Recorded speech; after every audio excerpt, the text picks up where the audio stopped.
Hi guys, welcome to our channel English Learning by Gyan.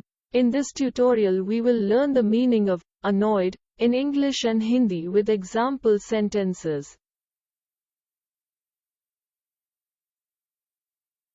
Meaning of annoyed in English is feeling angry or slightly angry. Annoyed का हिंदी में अर्थ होता है परेशान, नाराज, तंग, हैरान या अप्रसन्न. Example sentences: She is very annoyed with me. वो मुझसे बहुत नाराज है. I was annoyed with him for interrupting me. मुझे टोकने के लिए मैं उससे नाराज था. I was a little annoyed about the whole thing.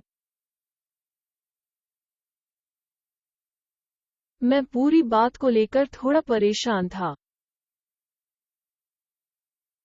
It annoyed me to be kept waiting so long. इतने लंबे समय तक इंतजार करते रहने से मुझे गुस्सा आ रहा था.